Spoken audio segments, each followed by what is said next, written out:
बच्चों, आज का हमारा चैप्टर है फाइनल अकाउंट्स विथ एडजस्टमेंट्स। तो इससे पहले का जो चैप्टर है वो होता है final accounts without adjustment.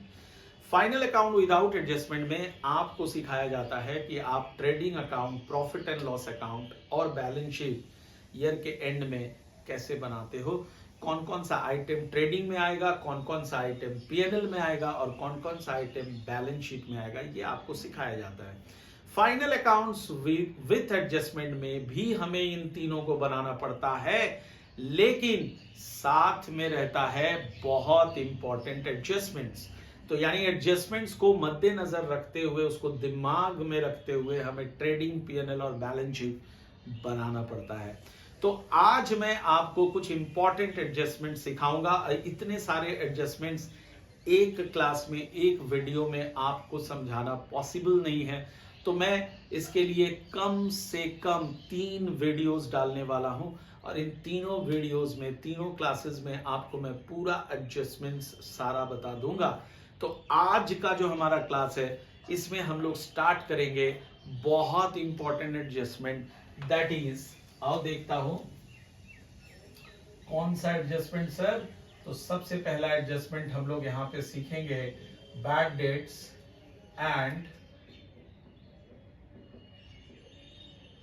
provision for bad debts, bad debts and provision for bad debts।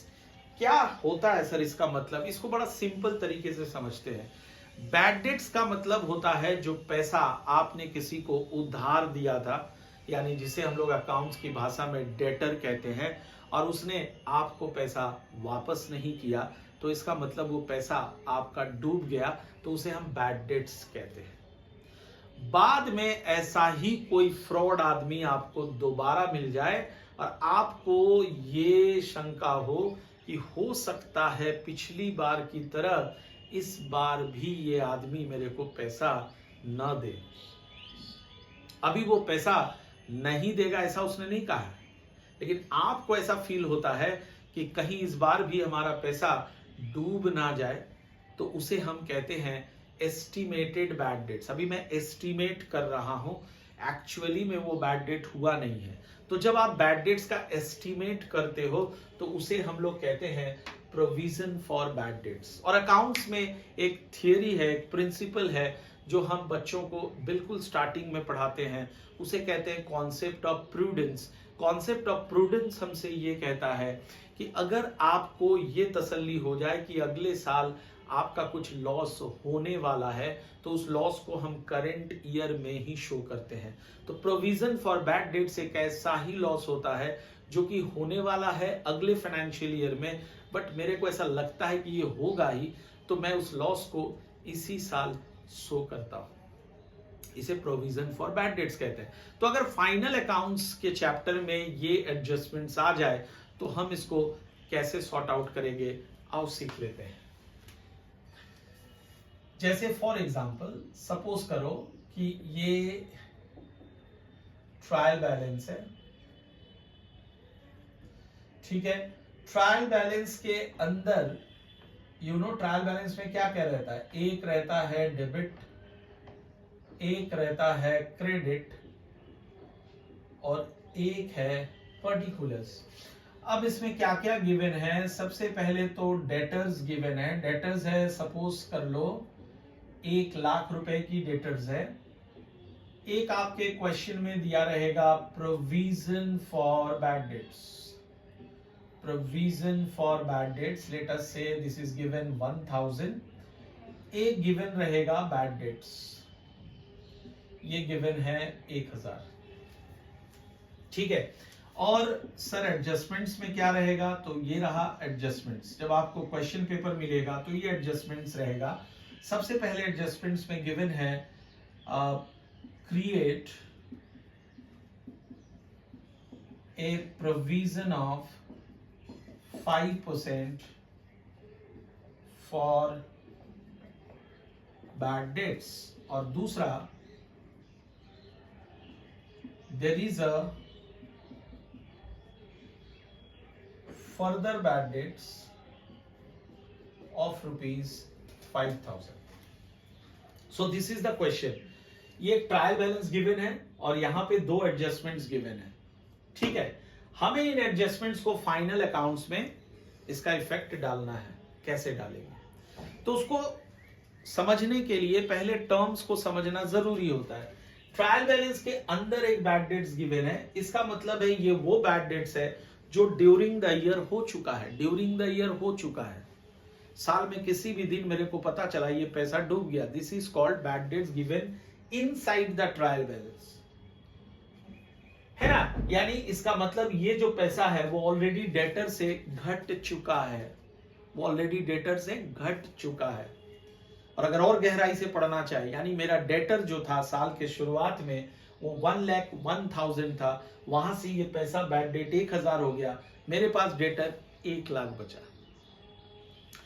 अब आ जाते हैं एडजस्टमेंट में। एडजस्टमेंट में गिवन है there is a further bad debts of 5,000। भैया खुश मत हो, साल के अंत में पता चला कि 5,000 का बैड डेट्स और हो गया, 5,000 का बैड डेट्स हो गया। एक तो साल के अंदर 1,000 रुपए का हुआ था, साल के एंड में और 5,000 हो गया। तो अब इसका एडजस्टमेंट आपको कैसे करना है, तो आइए समझते हैं। तो सबसे पहले जब मैं प्रॉफिट एंड लॉस अकाउंट बनाऊंगा, प्रॉफिट एंड लॉस अकाउंट बनाऊंगा, तो उसमें मैं यहां पे बैड डेट्स को दिखाऊंगा डेबिट साइड में, चूंकि वो मेरा लॉस है, ये वाली बैड डेट्स को 1,000 रुपया आप इसको यहां पे दिखाएंगे। इसके साथ आप हमेशा ऐड करोगे further bad dates. Further bad dates कितना है, ये है 5,000, है ना। ये भी हमारा लॉस हो गया, इसको मैं यहाँ पे ऐड करने वाला हूं, 6,000 आ गया। इसके साथ आप यहाँ पे ऐड करोगे न्यू प्रोविजन। नाउ क्या होता है न्यू प्रोविजन, कैसे निकालते हैं बच्चों, बहुत ध्यान से देखो। तो हम न्यू प्रोविजन के लिए क्या करेंगे, पहले यहाँ पे डेटर का अमाउंट लेंगे। डेटर का अमाउंट है 1,00,000 रुपया, वहां से माइनस कर देंगे फर्दर बैड डेट्स, वहां से माइनस कर देंगे further bad dates. Further bad dates हमारा है 5,000 रुपया, ये मैंने यहां से माइनस कर दिया, ये बच गया 95,000। अब यहां से एक बात मैं और बता दूं कि ट्रायल बैलेंस के अंदर जो प्रोविजन रहता है उसे हम अकाउंट्स की भाषा में ओल्ड प्रोविजन कहते हैं, और जो एडजस्टमेंट में प्रोविजन रहता है इसे हम न्यू प्रोविजन कहते हैं। यानी इतना प्रोविजन मैं पहले ही बना चुका था, लेकिन बाद में मेरे को ना ये शक हुआ कि मेरा पैसा और डूबने वाला है, तो मैं प्रोविजन को और बढ़ाना चाहता हूं, तो इसको न्यू प्रोविजन कहते हैं, ठीक है। तो यहां पे आप देखो मैं न्यू प्रोविजन निकालूंगा। अब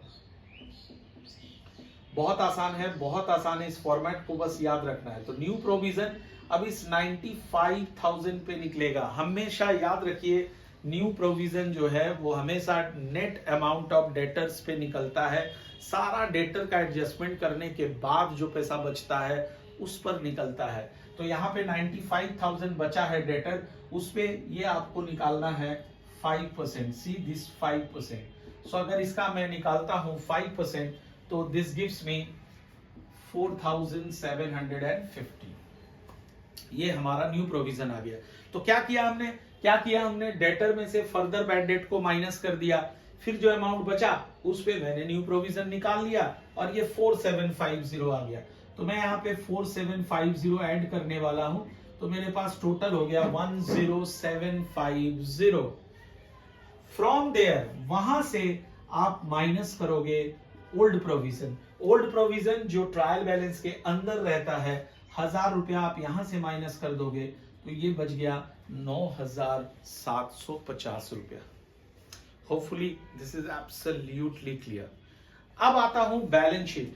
जब आप बैलेंस शीट में इन आइटम्स को दिखाओगे तो वहां पे इसका ट्रीटमेंट कैसे करना है आइए सीखता हूं। ये एसेट्स होता है और ये लायबिलिटीज होता है। तो इतना सबको पता है, पिछला चैप्टर पढ़ चुके हो कि जो डेटर होता है वो एसेट साइड का आइटम होता है। तो मैं एसेट साइड में यहां पे लिखता हूं डेटर्स। डेटर्स हमारा है 1,00,000 रुपया। अब 1,00,000 था, है बोलना गलत है, था, लेकिन अभी कितना बचा, तो डेटर में से अभी माइनस हुआ फर्दर बैड डेट्स, यानी जो 5,000 रुपया था वो माइनस हो गया। फिर यहां से क्या माइनस हो रहा है, न्यू प्रोविजन, जो मैं ये एस्टिमेट कर रहा हूं कितना और पैसा डेटर का मुझे नहीं मिल सकता है 4750, वो यहां से आप माइनस करोगे तो आपके पास बच जाएगा 90250। ये आपका नेट अमाउंट ऑफ डेटर्स आता है। तो होपफुली ये क्वेश्चन आपको समझ आ गया, ये एडजस्टमेंट आपको समझ आ गया। इस एडजस्टमेंट में क्या क्या गिवन था, इस एडजस्टमेंट में था फर्दर बैड डेट्स था और न्यू प्रोविजन था। क्लियर? अगले वीडियोस में हम लोग और बाकी का एडजस्टमेंट्स सीखने वाले। ये सबसे इंपॉर्टेंट एडजस्टमेंट था तो इसलिए मैंने सबसे पहले आपको ये सिखा दिया।